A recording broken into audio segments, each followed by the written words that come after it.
vamos a hablar sobre los tableros eléctricos industriales.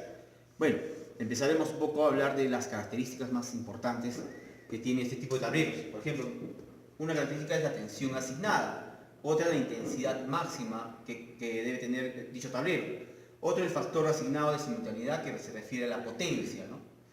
Y la otra la frecuencia asignada correspondiente de dicho tablero, ¿no? Sabemos que hay tableros que trabajan con 60, por ejemplo en el Perú, en otros países trabajan con 50 Hz, ¿no? Se refiere a eso. Otros aspectos importantes también sobre la placa, que debe tener en este caso el tablero, por ejemplo el IP, que es muy importante en un tablero de distribución o un tablero industrial, que significa el grado de protección o International Protection, el peso, las dimensiones, la altura, la longitud, la profundidad que tiene el tablero eléctrico, las medidas de protección, ¿no? El aterramiento, básicamente se refiere a la persona, ¿no? que va a hacer un trabajo en dicho tablero.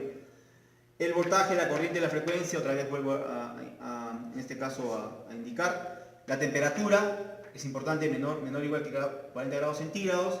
Y el fabricante, la altitud también es importante, menor o igual a 1000 metros en este caso, ya que eso también está relacionado con la presión del lugar, obviamente, ¿no? Bien, vamos a la clasificación. Hay dos tipos de tableros eléctricos, de baja tensión, de media y de alta tensión. Por ejemplo, los de baja tensión son abiertos, de protección frontal, bajo envolvente, que son completamente cubiertos, los fijos, que están netamente en un lugar y no se pueden mover de un lugar a otro, y como también hay tableros que se pueden desplazar de un punto a otro. Los de media tensión son de celdas metal clad, autosoportados, ¿no? De 1 a 5 cuerpos, las de barra tierra, las de transferencia, las de distribución, los adosados también, y los de otro tipo importante también que está teniendo bastante aplicación en la parte industrial son los de a prueba de explosión, ¿no? Donde sobre todo lo usan en calderas, en lugares donde la temperatura es un poco más elevada.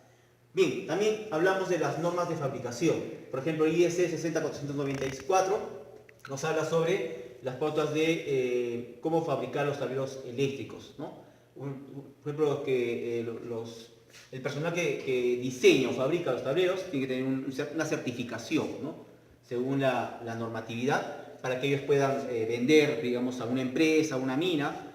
Ellos necesitan tener una certificación para que puedan, y obviamente debe estar pegados a la norma. Entonces, uno de los tableros importantes que en este caso se trabaja actualmente en la parte industrial es el IP65, ¿no? Todo tablero debe tener este IP65. ¿Y qué significa IP65? Ya hemos hablado un poquito del IP, grados de protección. El 6, ¿de qué nos habla? Nos habla al respecto de este.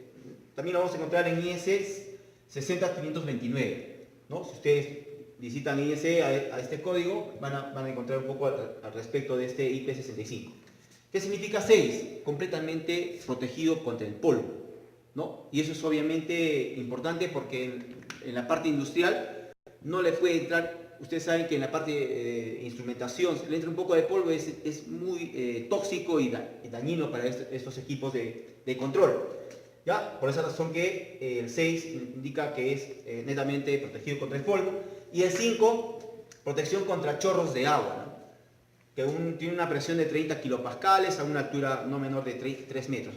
Una presión de 30 kilopascales más que todo se refiere, si nosotros nos imaginamos una manguera de bombero, tiene una presión de 100 kilopascales. Entonces la tercera parte, vamos, una manguera de un bombero tiene un diámetro considerable.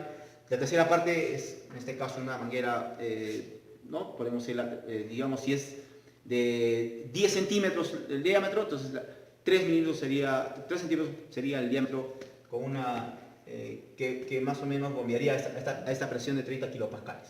Más o menos como referencia, ¿no? Bien, pasamos a lo que es componentes. ¿Cuáles son los componentes más importantes en un tablero eléctrico? Primero, los sistemas de protección. Infaltable, ¿no? El aterramiento, tierra aislada, que normalmente se usan para lo que es instrumentación, equipos de control, PLC, por ejemplo. Ahí se usan la tierra aislada.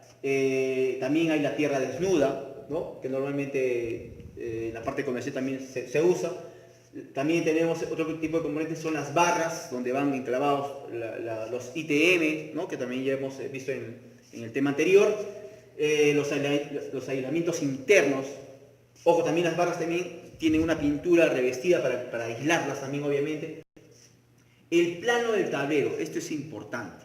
El plano del tablero, todo tablero, cuando un personal va a hacer un trabajo determinado, el tablero debe tener un plano, también se le llama tipo lazo o unifilar. Debe tener ese tablero. Todo tablero debe tener este lazo o un esquema unifilar. Ya, eso es un componente muy importante en un tablero industrial.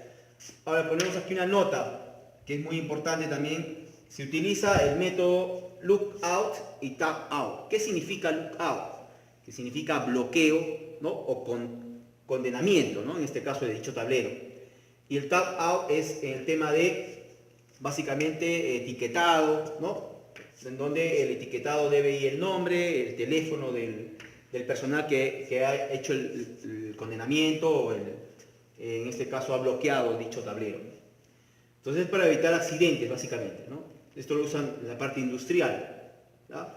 Y eso está referido a la norma OSA, básicamente. Si usted entra a la norma OSA, va a usted encontrar un poco el tema de estas disposiciones que se dan en la parte industrial, ya que estos etiquetados también tienen dos colores, ¿no? Uno rojo, que significa que está bloqueado por mantenimiento, ¿no? Tiene una parada, o el tag out, mucho de color verde, cuando el tablero ya está en funcionamiento, ¿no? Entonces estas etiquetas también lo usan en la parte industrial y hay que también tenerlas en cuenta, ¿no? En este caso, en todo tablero, siempre, imagínense, cualquier personal no puede meter la mano a un tablero, tiene que ser un personal bien calificado, ¿no? En este caso, para que pueda, sobre todo el personal calificado que esté en sala, que trabaja en ese tipo en los tableros eléctricos industriales, ese es el único personal que puede meter la mano a un tablero eléctrico industrial. Bueno, espero que se haya entendido, muchachos. Hay que repasar un poco al respecto de las normatividades, al respecto de los tableros eléctricos. Muchas gracias.